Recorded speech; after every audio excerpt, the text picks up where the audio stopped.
She stood there in the middle of the Oakwood Grand Hall with 500 of Chicago's wealthiest people watching, and her ex-fiancé looked her dead in the eye and said, "Get your hands off me. You're embarrassing yourself." You could have heard a champagne flute drop. Eleanor Vaughn, 54 years old, retired children's librarian, felt every year of those modest navy pumps and that plain navy dress. Derek Lang had moved on to a woman half her age who wore diamonds the way other people wear scarves. And there Eleanor was, grabbing the arm of the nearest stranger like a drowning woman reaching for driftwood. She had no idea the man whose sleeve she was clutching had been the silent guardian who had quietly protected and funded her entire life for the last 22 years. None. Harlan Graves had been quietly holding her world together since the day her father died on a freezing dock in 2002. Let me take you back just a little. Eleanor's father, Joseph Vaughn, had been a riveter on the same crew as Harlan for 23 years. Best friends. When Joseph was diagnosed with cancer, he made Harlan promise one thing while lying in that hospital bed that smelled of antiseptic and regret. Look after my Ellie and the little one. Not with parades. Not with your name on anything. Just make sure they're all right. Quietly. That's all I ask. Harlan gave his word, and he kept it for 22 years without ever once stepping into the light. When Eleanor's mother needed experimental treatment in 2003 that insurance laughed at, $47,800 worth, a mysterious foundation covered every cent, no questions asked. When Eleanor wanted to finish her library science degree at night, but couldn't afford both tuition and daycare for her daughter, an anonymous scholarship appeared covering both, right down to the $1,240 textbook fees. When the Harrison Street Library faced closure in 2015 because the building was sold to developers for condos, a private buyer stepped in at the last possible hour, paid $1.8 million, and donated it back to the city, on the condition that Eleanor Vaughn remain head librarian as long as she wanted. She never knew.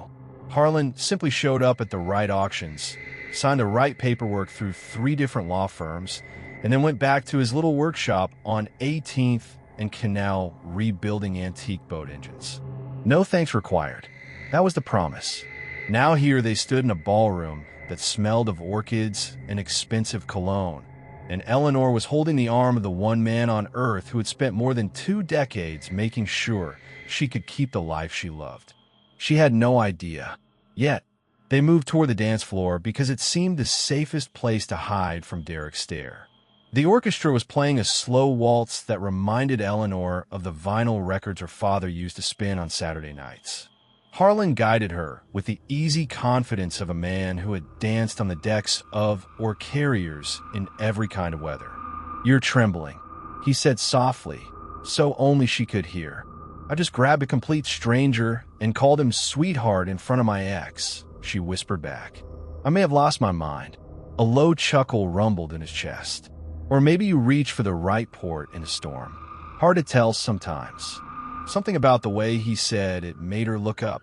Those steady gray eyes held a lifetime of kept secrets. For the first time all evening, the knot in her stomach loosened just a fraction. Across the room, Derek was watching them with an expression she couldn't quite read. Not quite anger. Not quite pity anymore. Something closer to unease. That was the first small crack. 20 minutes later, one of the massive crystal chandeliers above the silent auction tables began to flicker dangerously. The warm glow stuttered, throwing uneasy shadows across the bidding tablets. The auctioneer looked nervous. A power surge could ruin the whole system and cost the literacy charity thousands in lost bids. Staff were already hurrying toward the main panel, but before they could reach it, Harlan excused himself with a gentle pat on her hand. "Be right back, Ellie."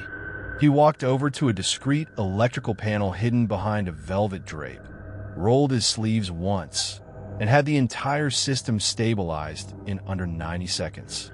No sparks, no fuss, just the quiet click of breakers and the chandelier blooming back to steady, golden light.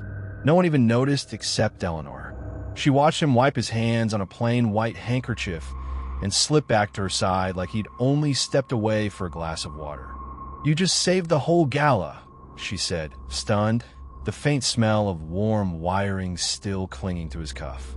He shrugged, that same calm smile tugging at the corner of his mouth. Old shipyard habit. When something starts to fail, you fix it before it takes the rest of the hull with it. That was the moment she began to suspect this man was more than he seemed. But the real weight of who he was wouldn't land until much later. Day one of the unraveling had only just begun. Derek kept circling the room like a shark that smelled blood in the water. Every time he passed their table, he'd drop another condescending remark loud enough for her to hear. "Some charity cases really don't belong at a $500 a plate event," he'd say to Vanessa, voice carrying just far enough. "They should stick to the bake sales." Each time the words landed, Harlan would quietly counter it with another hidden intervention only Eleanor was starting to piece together. That anonymous donor who paid off her mother's last hospital bill in '03? Harlan. The scholarship that let her keep her daughter in private reading tutors after school? Harlan again. The quiet purchase of the library building in 2015 that kept her job and her purpose intact when the city tried to sell it out from under her. Always Harlan. He never bragged. He never even hinted. He simply sat there, sipping club soda, letting her hold onto his arm like it was the most natural thing in the world. By the time the main course was cleared, day one still ticking, Eleanor found herself fingering the small, worn brass key pinned inside her purse on its faded red ribbon. It had been her father's. The key to an old lunchbox he kept his union card in.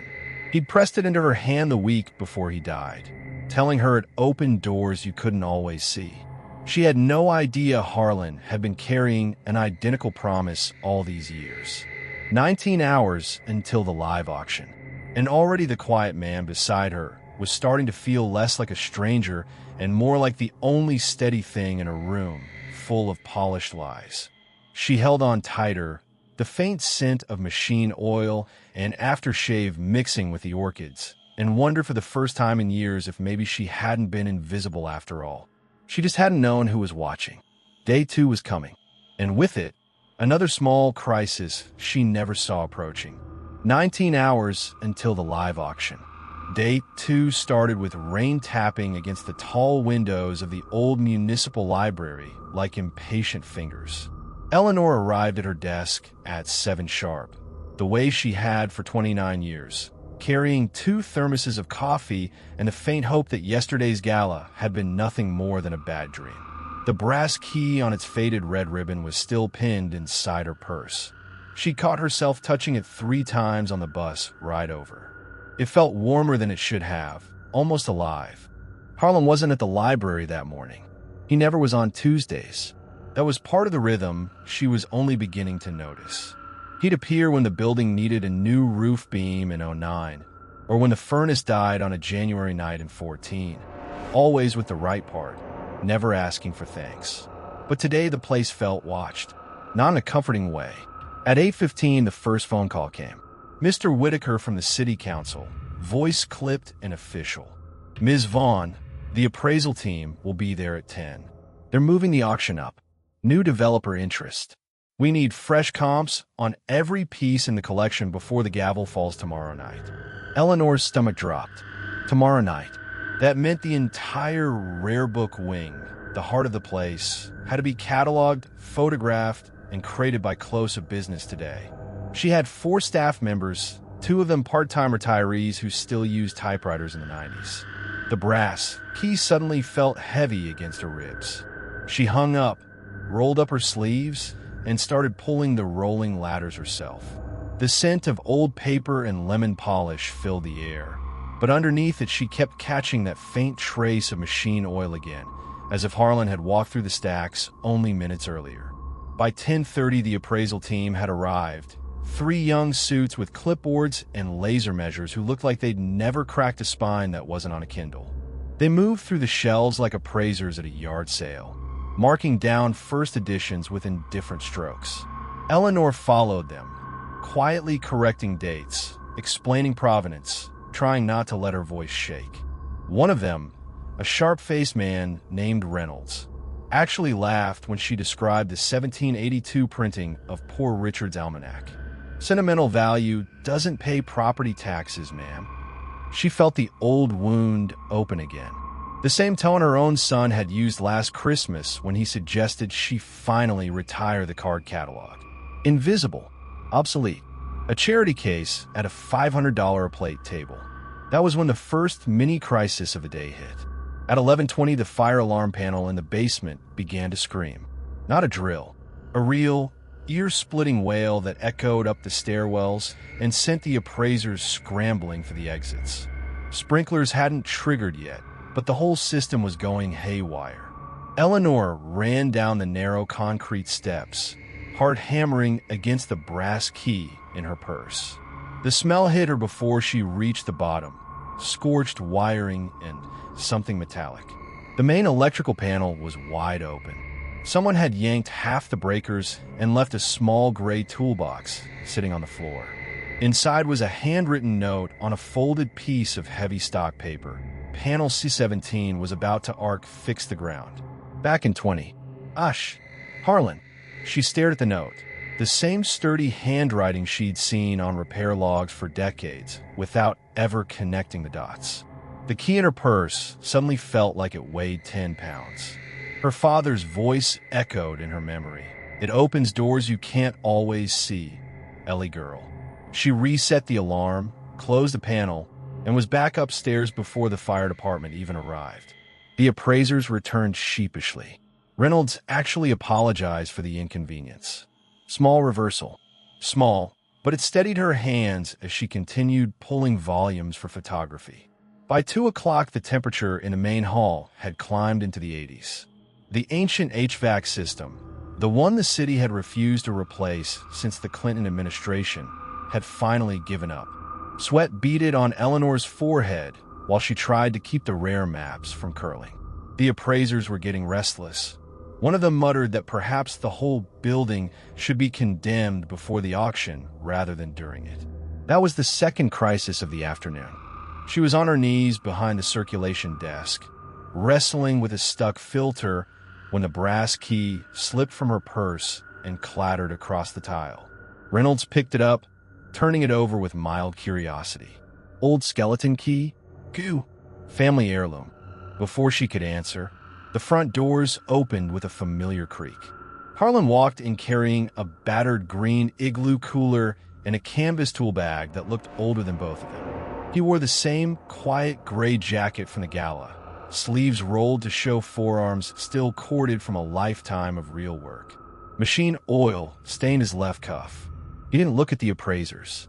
He looked only at her. Got a call the unit was acting up again, he said simply, as if they'd spoken yesterday instead of never.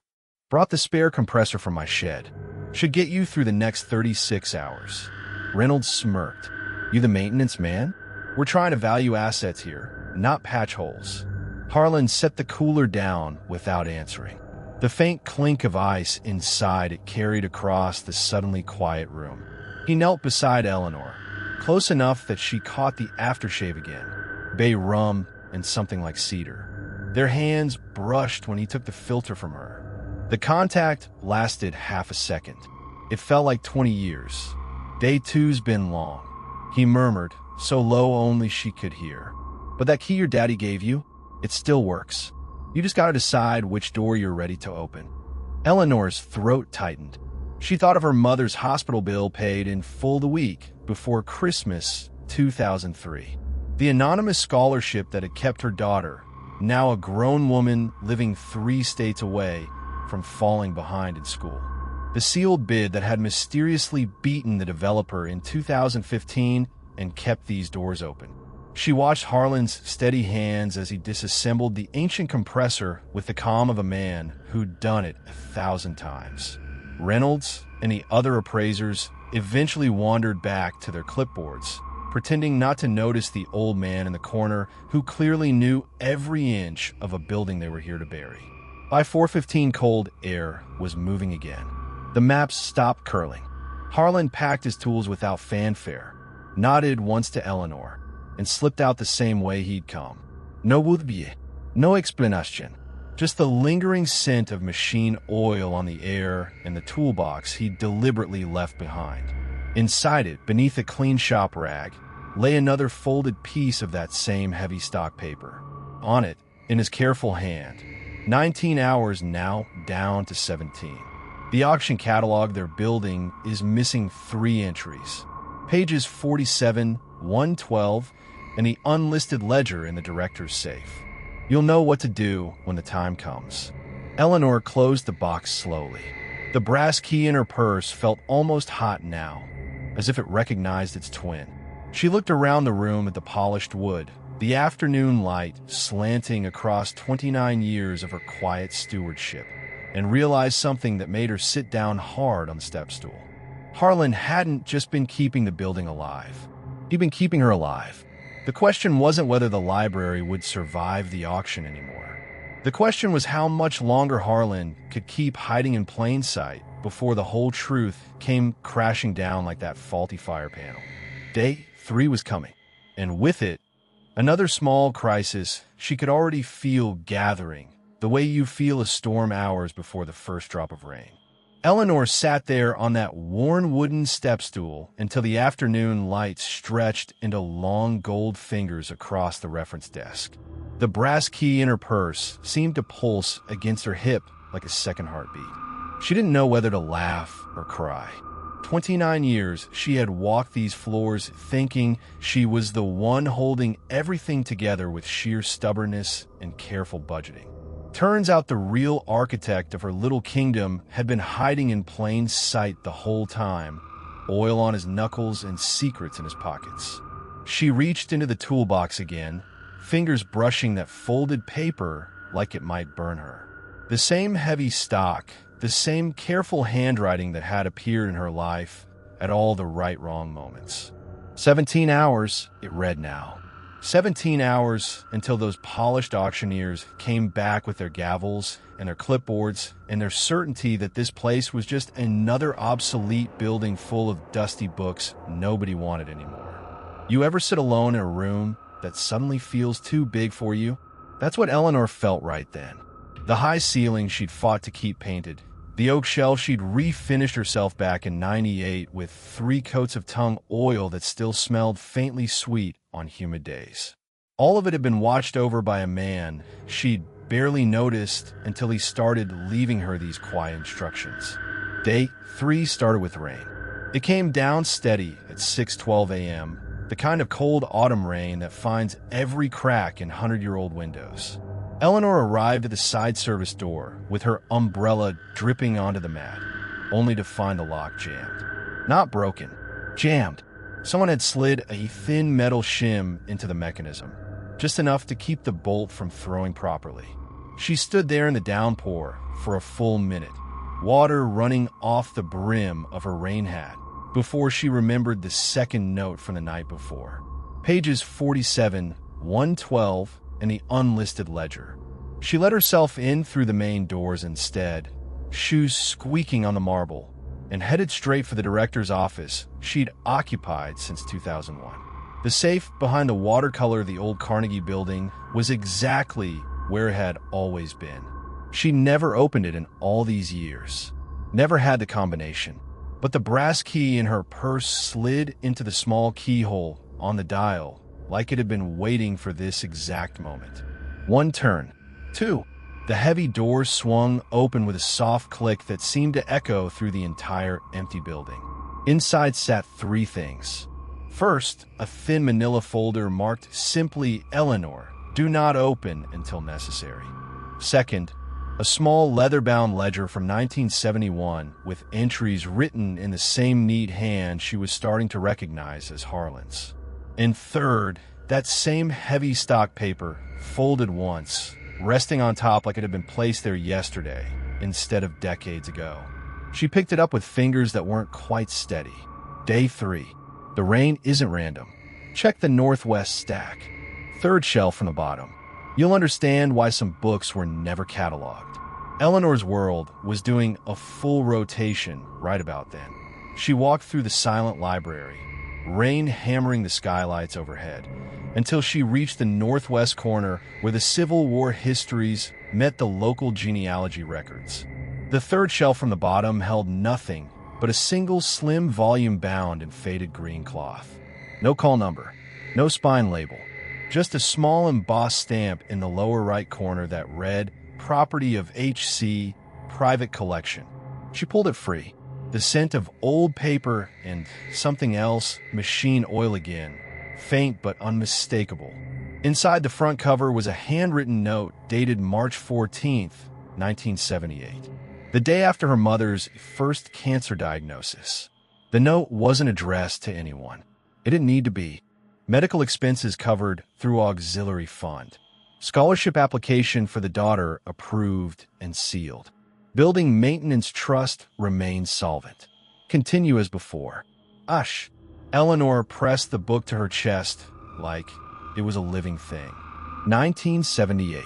She'd been 23 years old, fresh out of library school, taking care of a dying mother and a little sister who needed new shoes every 6 months. She remembered the mysterious check that arrived every month for 3 years. No return address. Just for Eleanor, keep the lights on. The rain kept falling.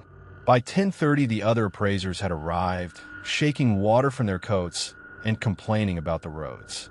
Reynolds looked particularly sour, his expensive shoes ruined by the walk from the parking lot. He barely acknowledged Eleanor as he set up his laptop on the long table near the circulation desk. "Power flickered twice on the way in," he muttered. "If that happens during the live auction stream, we're going to look like amateurs." Eleanor said nothing. She was thinking about the electrical panel in the basement and how Harlan had stood in front of it yesterday, like a man visiting an old friend. She was also thinking about the small crisis she could feel gathering, the way you feel a storm hours before the first drop of rain. Only this time the storm had already arrived. At 11:15, the first real trouble of day, 3 showed up wearing a city inspector's badge. His name was Mr. Whitaker. Mid-50s, iron gray hair cut military short, the kind of man who enjoyed delivering bad news.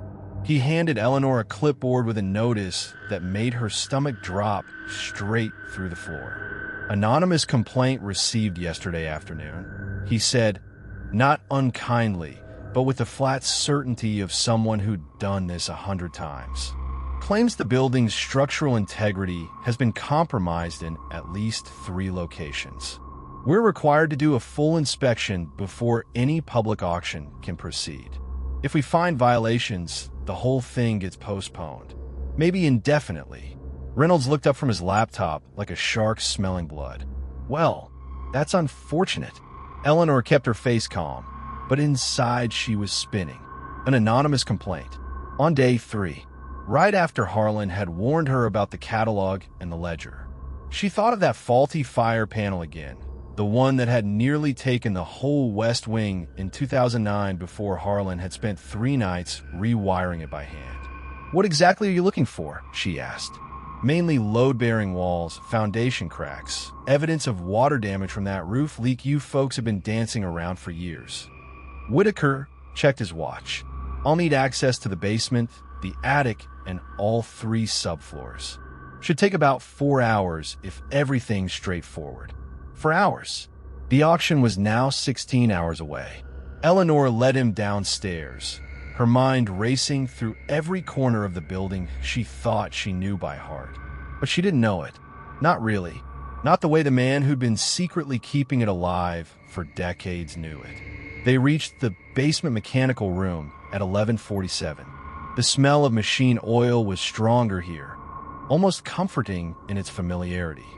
Whitaker started poking around the old boiler system, shining his flashlight into places Eleanor hadn't looked in years. She watched him, hands clenched at her sides, thinking about that toolbox Harlan had left behind and the note that said she'd know what to do when the time came. That's when she saw it. A small metal tag bolted to the side of the main support beam. The kind of tag you'd find on heavy machinery.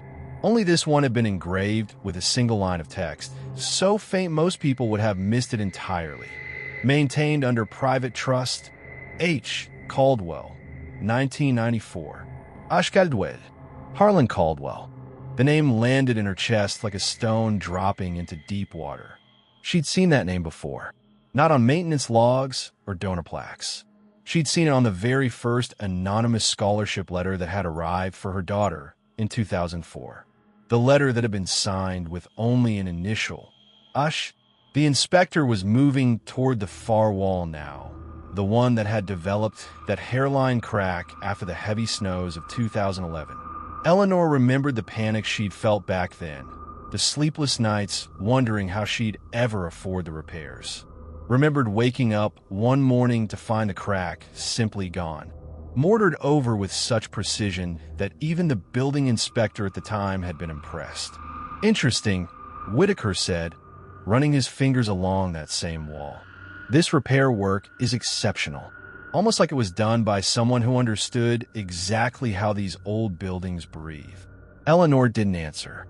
She was thinking about a man who could fix compressors and rewire fire panels and repair load-bearing walls without ever once asking for credit. A man who had apparently been watching over her life since before she even knew what a library director was supposed to be. Her phone buzzed in her pocket at exactly 12:03. Unknown number. She stepped away from Whitaker and answered in a whisper. Eleanor. The voice was low, steady, unmistakable. Harlan. Don't say my name. The inspector is looking in the right places, but he's missing the most important one. Third floor, south alcove, behind the 1962 city directory volumes. There's a false panel. Open it. You'll find what you need to make this inspection, and quickly. Then burn this number. We're down to 15 hours. The line went dead. She stood there holding her phone like it had grown teeth. 15 hours. And now she had a name to go with the hands that had been quietly saving everything she loved for nearly 30 years. Eleanor didn't call the police. She didn't tell Reynolds or any of the appraisers what she was starting to understand. She simply excused herself from the inspection, told Whitaker she needed to check on something upstairs, and walked up those 3 flights of stairs with the brass key burning a hole in her purse and the weight of decades of invisible kindness pressing down on her shoulders. The south alcove on the 3rd floor had always been one of her favorite spots. Quiet, out of the way, the kind of place a person could sit for hours with a book and a cup of tea and feel like the world couldn't quite reach them. She'd spent countless lunch breaks there over the years, never once suspecting that the man who kept the building standing had chosen that exact spot to hide the next piece of his long secret. She found the 1962 city directories exactly where they'd always been. 6 thick volumes collecting dust since the last time anyone had cared about industrial zoning laws from the Kennedy administration. She slid the 3rd one out and froze. There, carved into the wooden shelf, behind it with the precision of a watchmaker, was a small symbol. The same symbol that had been stamped on the inside cover of that green cloth book downstairs. A simple letter H inside a circle. Her hand was shaking so badly she almost dropped the directory. The false panel came away with a soft click when she pressed the lower right corner. Inside was another toolbox, smaller than the first one, older. The kind of metal box a man might have carried in the early 70s when he was still young enough to believe he could fix anything if he just worked hard enough. On top of it lay yet another folded piece of that same heavy stock paper. This one wasn't a note. It was a photograph, black and white, taken sometime in the late 90s judging by the hairstyles. It showed a much younger Harlan, probably in his early 40s, standing beside a teenage girl who looked remarkably like Eleanor's own daughter at that age. The girl was holding a library card. Harlan had his hand on her shoulder in that awkward way proud fathers sometimes do when they don't quite know how to show they care. On the back, in the same careful handwriting, she graduated summa cum laude in 2009. Your quiet scholarship made sure of it. The building kept the scholarship fund alive when the city tried to cut it in '06. We've been taking care of each other longer than you know. 14 hours left. The inspector is about to find the wrong crack. Make sure he finds the right one instead. Eleanor stared at that photograph until her eyes burned. 14 hours. And somewhere in this building was one more secret that could either save everything she'd built or bring the whole thing crashing down around both of them. The question wasn't whether Harlan could keep hiding anymore. The question was what else he'd been protecting all these years that she still didn't know about. By 2:30 that afternoon, the rain had eased into a miserable drizzle. Whitaker had worked his way up to the second floor and was making notes about some settling in the east wing that Eleanor had been worried about for months. Reynolds kept checking his watch and texting someone, probably the developers who were already measuring this place for condos. Eleanor kept moving between tasks like a woman walking through someone else's dream. Every time she passed a shelf or a window or a light fixture, she saw Harlan's hands in her memory. The way he'd known exactly which valve to turn. The way he'd left that toolbox like a breadcrumb trail made of machine oil and decades of unspoken loyalty. Around 3 o'clock, she found the next piece. It was waiting in the exact spot the photograph had told her to look, behind a loose brick in the fireplace of the old reading room that hardly anyone used anymore. The brick came out easily, like it had been removed and replaced many times over the years. Inside the cavity was a small metal cylinder, the kind they used to use for protecting important documents. Inside, that was yet another note, and something that made her catch her breath. A union card, issued to Harlan Caldwell in 1968 by the International Association of Machinists and Aerospace Workers. Local 112. The photograph on the card showed a man in his early 30s with the same steady eyes she'd seen yesterday while he repaired that compressor. But it was the name printed beneath the photo that stopped her cold. Harlan James Caldwell. The same name that appeared on the brass plate of the main support beam downstairs. The same name that had quietly funded her mother's final year of treatment in 2004 when the insurance company tried to deny coverage. The same name that had apparently been watching over this library and over her since before she ever walked through these doors as anything but a nervous young assistant. The note wrapped around the union card was shorter this time, almost urgent. 13 hours. The inspector is looking for water damage that doesn't exist anymore because I dried it out in 2014 while you were at your daughter's college graduation. The real weakness is in the foundation ledger you found this morning. Page 47 shows the original 1923 blueprints.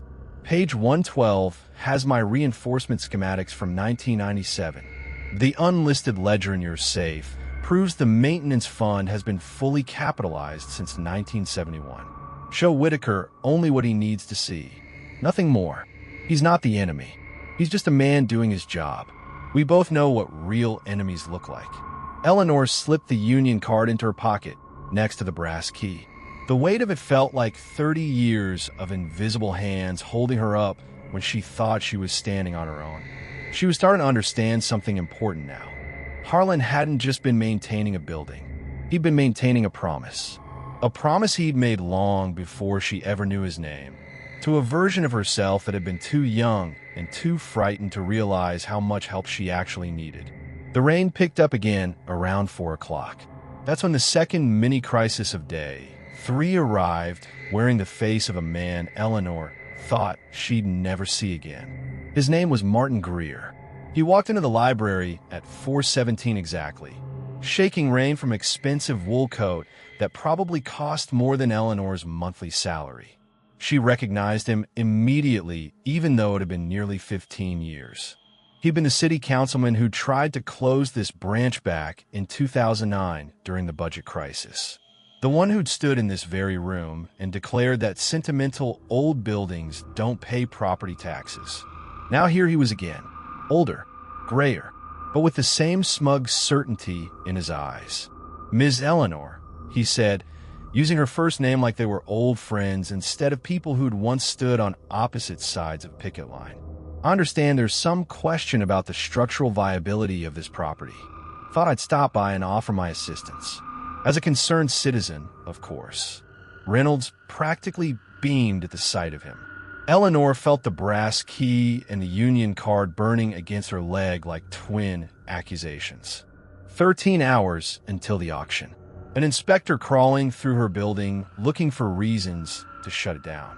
And now the man who'd once tried to bury this place was back to help swing the shovel. She thought about the photograph of Harlan with her daughter, about the scholarship that had kept her sister in college, about 29 years of quiet stewardship that had just been revealed to be something far more complicated and far more personal than she'd ever imagined. Eleanor didn't throw Martin Greer out on his ear like she wanted to. She didn't tell him that the man he'd spent years dismissing as just a maintenance guy had apparently been 10 steps ahead of people like him since before either of them were born. Instead, she smiled the same professional smile she'd been practicing for 3 decades and said, "That's very kind of you, Mr. Greer. The inspector is just finishing up on the 2nd floor. Perhaps you'd like to join us?" She led both men upstairs while the rain continued to fall and the clock continued to count down. 13 hours becoming 12, 12 becoming 11, and somewhere in the walls of this old building, a man named Harlan Caldwell was still watching, still protecting, still refusing to step into the light, even as the light got closer and closer to finding him. Eleanor could feel the next small crisis gathering already, the way you feel a storm hours before the first drop of rain. Only this time, she wasn't facing it alone. She had a name now. She had a key. And she had 13, no, 12 hours to figure out what Harlan had really been hiding in plain sight all these years before the whole truth came crashing down like that faulty fire panel from so long ago.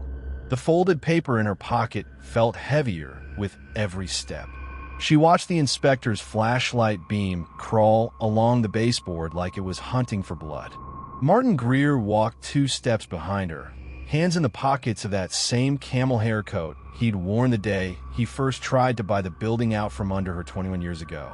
The brass key in her skirt pocket pressed against the folded paper Harlan had left behind the fire panel all those years back. She could almost hear the old man's voice in her head. "Keep it close, Sally. Some lots aren't meant for just anybody." Day 4. If you counted from the morning the preservation board had voted to auction the place off to the highest bidder. Or maybe it was hour 11 now. Time had started to blur the way it does when every tick feels like it's peeling another layer off the life you thought you understood. The inspector, name tag read D. Whitaker, stopped at the old service elevator that hadn't run since the Carter administration. He rapped his knuckles against the scarred metal door. The sound echoed up the shaft like a warning. "These cables look original," Whitaker said, not even glancing at Eleanor. "That's a code violation right there. Whole system needs to be red tagged." Greer made a sympathetic noise in his throat. "Shame. Place has good bones, but bones don't pay the tax bill." Eleanor felt her jaw tighten. She thought about the night in '98 when the elevator cable had actually snapped. Only nobody had been inside because Harlan had shut the whole thing down 2 days earlier. Said he'd heard something in the motor that didn't sit right. Turned out the sheave had cracked clean through. He'd replaced the entire assembly himself over a long weekend, working by the light of a trouble lamp, never once asking for overtime. The logbook still listed it as routine maintenance. She'd signed it without asking questions. Now she wondered how many other quiet miracles were hiding in those yellowed pages. She asked the empty air later that night, alone in the basement archives after both men had finally left. The rain had turned to sleet that hissed against the high windows. She spread the folded paper out under the green banker's lamp. It was a single sheet of onion skin covered in Harlan's neat draftsman's hand, column after column of dates, dollar amounts, and names. Some of the names she recognized. Others made her stomach drop straight through the floor. $18,400 wired from an account in White River Junction, the same week her roof had needed emergency repairs in '03. $27,000 funneled through a local trade school scholarship fund the year her daughter Claire had wanted to study architectural restoration, but the bank had laughed at their credit. A standing order at the lumberyard on 4th Street that had kept this place in white oak trim for 31 straight years. Always paid before the invoice even arrived. And at the very bottom of the page, in ink that had faded to the color of weak tea, "For Eleanor, when she's ready." Osh. She pressed the paper between her palms the way you might press a letter from someone who'd passed on. The same folded paper Harlan had once used to mark the page in his union ledger back in '76, the year he'd started here as night watchman. She'd found that ledger yesterday behind a false panel in the boiler room. Now, the paper lived in her pocket like a second heartbeat. 11 hours became 10. At 2:47 a.m., the landline in the manager's office rang. Eleanor nearly jumped out of her skin. Almost nobody even knew that number anymore. She let it ring 4 times before she picked up. "Building still standing, I see." Harlan's voice. Older, thinner, but unmistakable. The same calm baritone that used to drift down from the catwalks when he was checking sprinkler heads at 3 in the morning. She sank into the cracked leather chair. "You could have told me. Would you have believed me?" A soft chuckle that ended in a cough. "Besides, some gifts only work if the giver stays invisible. That was the deal I made with myself the day your father hired me. Keep the building breathing. Keep his little girl safe. Never ask for thanks." She closed her eyes. Could almost smell the pipe tobacco that used to cling to his canvas jacket. Martin Greer was here today with an inspector. They're looking for any excuse to declare the place unsafe before tomorrow's auction. They want it declared a teardown so the parking authority can lowball the bid. Silence on the other end. Then, 3rd floor, northwest corner, behind the old dumbwaiter shaft. There's a junction box painted the same color as the wall. Inside you'll find a set of schematics. Original 52 blueprints with every upgrade I ever made noted in red. You show those to the inspector tomorrow, and he'll have to eat his report. But Ellie, once you open that box, there's no putting the lid back on who I really was. Understand? She understood. The folded paper in her pocket suddenly felt alive. Day 5 dawned gray and raw. 10 hours and change until the gavel fell at the courthouse downtown. Eleanor met Whitaker and Greer at the front steps at 8 sharp, the rolled-up schematics under her arm like a baton she didn't quite know how to carry. The inspector looked annoyed to see her. Greer looked like a man who'd already counted his commission. They climbed to the 3rd floor together. Every footstep on the worn pine seemed to ask the same question. How many times had Harlan walked these halls after everyone else had gone home? How many nights had he kept this place from folding in on itself while she was busy raising Claire and trying to keep the books from bleeding red? At the dumbwaiter shaft, she pried the access panel open with a screwdriver. The junction box was right where he'd said. Inside, the schematics were crisp, protected in a heavy plastic sleeve. But there was something else too. A small metal tag riveted to the inside of the door. It read simply, "Property of H. Caldwell, Master Steam Fitter, Local 47. Do not remove." Whitaker scanned the blueprints with growing disbelief. These are comprehensive. These modifications predate every single code update for the last 40 years. This building's been grandfathered 6 ways from Sunday. Greer's smile slipped for the first time. That can't be right. The maintenance logs we obtained were written by the same man who drew these, Eleanor said quietly. She ran her thumb over the little metal tag. The same kind of tag Harlan used to wear on a chain around his neck back when she was a girl and thought of him as nothing more than the quiet fellow who kept the lights on and the heat running. She used to leave him sandwiches wrapped in wax paper on the tool cart. He always left her a single peppermint candy in return.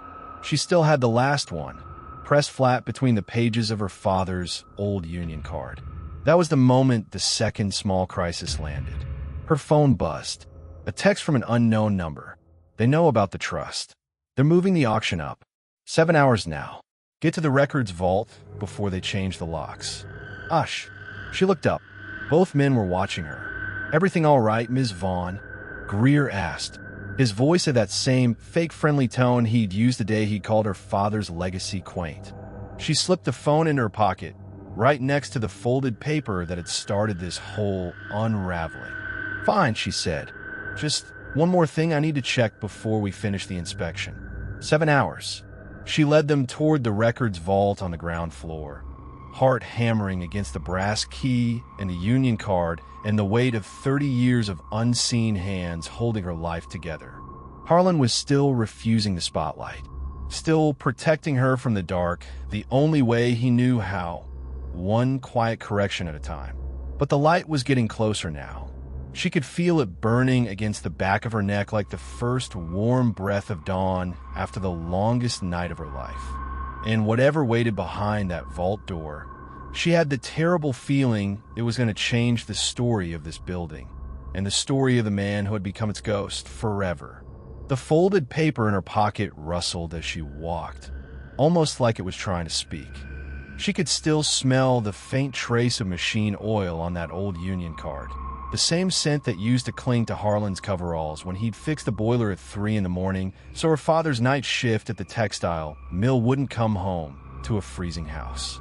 30 years ago, she was just a skinny kid with braids then, leaving those wax paper sandwiches like some kind of ritual. He never said thank you out loud, just that single peppermint on the card always. Now here she was 48 years old, mortgage finally paid off with the last of her savings, widow for 6 years since David's heart gave out, and the building that held every memory was about to be sold off like scrap. Greer and his slick young appraiser, a man named Keller who couldn't have been a day over 32, followed her down the narrow corridor. Their expensive shoes clicked too loud on the old linoleum. Greer cleared his throat. "Ms. Vaughn, I really don't see the point of dragging this out. The appraisal's done. This place is a money pit. Foundation cracks, outdated wiring from the Nixon administration, asbestos in half the ceilings. Any buyer with sense will gut it and turn it into condos. Your father's little maintenance empire. Well, it was charming in its day. But charming doesn't pay the taxes." She didn't answer. The folded paper in her pocket felt heavier than the brass key in her palm. It was a single sheet torn from a ledger, dated 1994, showing a series of anonymous wire transfers, every single one covering the exact amount of the mill's back property taxes the year her father almost lost the building. The signature on each receipt? A careful, looping H, same handwriting as the sketches she'd found in the crawl space last week. Same handwriting that had been quietly correcting every disaster in this place for decades. They reached the records vault. The heavy steel door looked like it belonged in a bank. Eleanor's hands shook only a little as she slid the key in. The lock gave with a deep, satisfying thunk that echoed down the hallway like an old promise being kept. Inside, the air was cool and dry, smelling of paper and time. Shelves ran floor to ceiling, packed with ledgers, blueprints, maintenance logs going back to 1957 when her grandfather first bought the mill. Harlan had insisted on keeping every scrap. She used to tease him about it when she was a teenager working the front office summers. "You're like a pack rat in coveralls, Mr. Harlan." He'd just smile that slow half-smile and say, "Records don't lie, Ellie. People do." Greer checked his watch. 7 hours until the auction moves up. The city wants this wrapped. $5.2 million starting bid. After fees, it'll barely cover what your father owed when he passed. Sad, really. All that sweat, and he still couldn't keep it. Eleanor ignored him. She went straight to the third shelf from the bottom, the one marked maintenance, restricted. Her fingers found the false panel Harlan had shown her only once, back in '89, when she was crying over a boy who'd called her father a glorified janitor. He'd popped the panel loose and pulled out a thin metal box. "Some things you keep quiet," he'd said, "so they can keep working." The box was still there. Inside lay a stack of folders bound with faded green ribbon. She lifted the top one. The label, in that same careful handwriting. Vaughn Family Trust, confidential. Her breath caught. Pages and pages of bank statements. Every tuition payment for her older brother's trade school in '78. The full cost of her own nursing degree in '95, paid in increments so small no one ever noticed. Hospital bills from when her mother's cancer came back in 2001, covered down to the last cent by something called the Mill Preservation Fund. And at the bottom of each form, that same looping H. She looked up at the two men. Keller was already tapping notes into his tablet, probably calculating how many luxury lofts he could fit where the old break room used to be.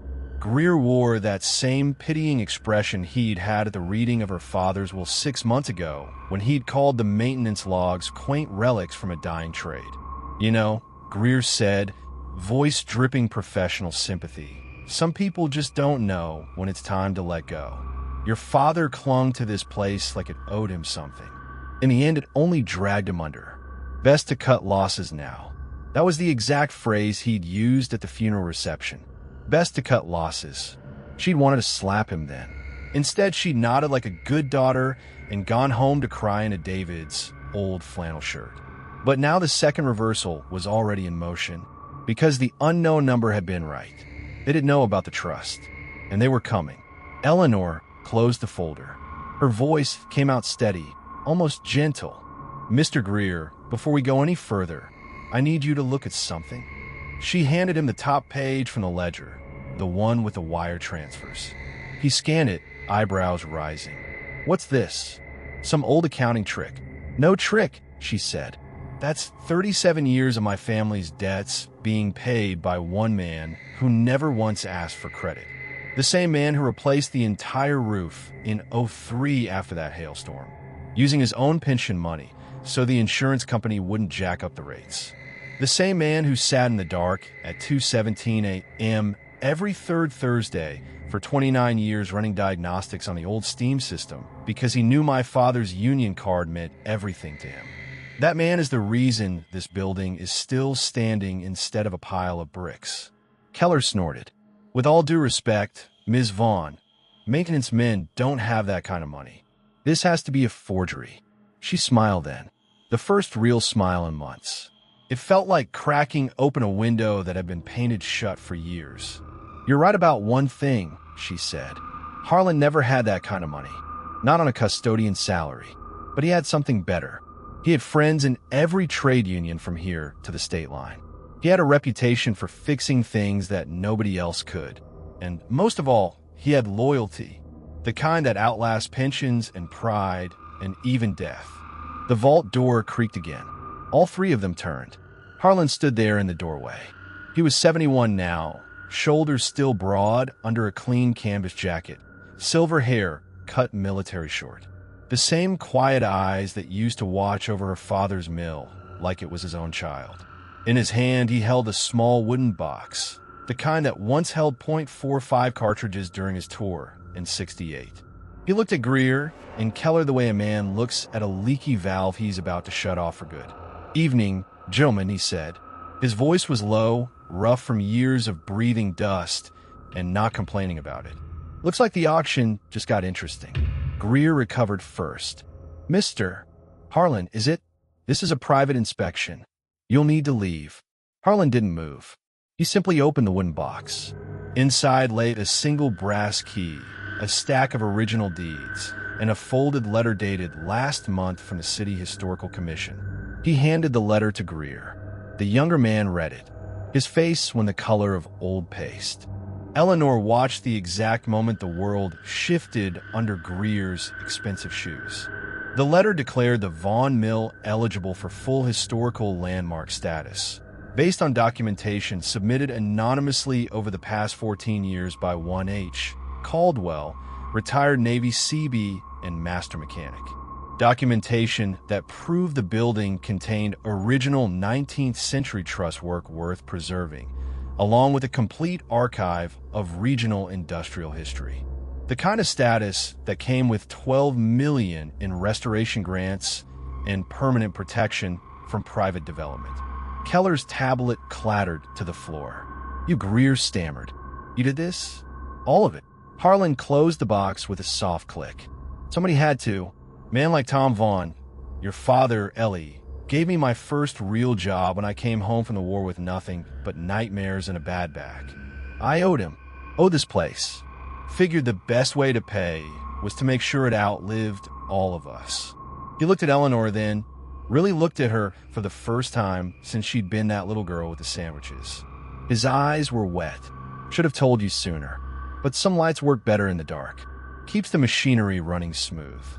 The public vindication came 3 hours later in the old auction room on the second floor, the same room where a father used to hold union meetings under bare hanging bulbs. 40 people packed in, city council members, 2 newspaper reporters, the head of the Historical Society, even old Mr. Delgado who used to run the loading dock back in '82. They'd all come expecting a quick sale of a dying mill. Instead, they got Harlan Caldwell standing at the front with the deeds and the letter and the full trust documents spread across the old oak table like a hand of winning cards. Greer sat in the third row, tie loosened, staring at the floor. When Harlan finished reading the commission's declaration, the room went dead quiet for 5 full seconds. Then it erupted. Eleanor watched from the side as cameras flashed. She saw the exact moment Greer broke. His shoulders started to shake, not from anger, from shame. Later, in the small office off the main floor where the smell of fresh coffee still lingered from the old percolator Harlan kept running for 30 years, Greer found her alone. He closed the door softly. His voice cracked on the first try. "Ms. Vaughn, Eleanor, I spent 6 months telling anyone who'd listened that your father's work was obsolete, that this building was worthless. I was wrong. God help me, I was so wrong. I looked at the man who kept everything alive, and I saw a janitor. I never saw the guardian." He reached into his briefcase and pulled out a single sheet of paper. His letter of resignation from the development firm, effective immediately. "I'm withdrawing my firm's bid. I'll testify at the council meeting next week that this place deserves every grant dollar they can give it. And if you'll let me, I'd like to make it right, starting with an anonymous donation to the maintenance endowment Harlan set up. It's the least I can do." She studied him for a long moment. The arrogance was gone. In its place was something quieter, something like the beginning of wisdom. "Thank you, Mr. Greer," she said simply. Harlan always said the best repairs don't need thanks. They just need to hold. He nodded, eyes shining, and left her there with the folded paper still in her pocket. 2 weeks later, the Vaughn Mill was officially rededicated. The ceremony took place on the loading dock at 10:14 in the morning, sun warm on old brick. Harlan stood beside her as the plaque went up, his name listed right under her father's as co-steward of the historic trust.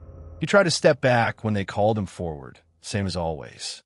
But this time Eleanor took his hand and didn't let go.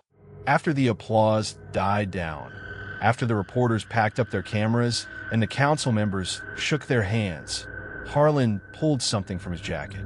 A single peppermint candy, still in its crinkly wrapper. He pressed it in her palm the way he used to when she was small. "Been saving the last one," he said, voice thick. "Figured today was as good a day as any." She laughed thin, the sound mixing with the distant call of mourning doves that used to nest in the rafters every spring. The same sound her father used to love. In the years that followed, Eleanor kept the mill running as a living museum and training center for young tradespeople. Harlan came in 3 mornings a week, not because he had to, but because some habits run deeper than retirement. He taught a whole new generation how to read the language of old pipes and older promises. Greer, now running a small nonprofit for industrial preservation, showed up every month with fresh coffee and quieter eyes. And every so often, late at night when the building settled into its familiar groans, Eleanor would find a fresh wax paper sandwich on the old tool cart in the basement, always with one peppermint resting beside it. Some lights, she learned, never really go out. They just wait for the right pair of hands to notice them again.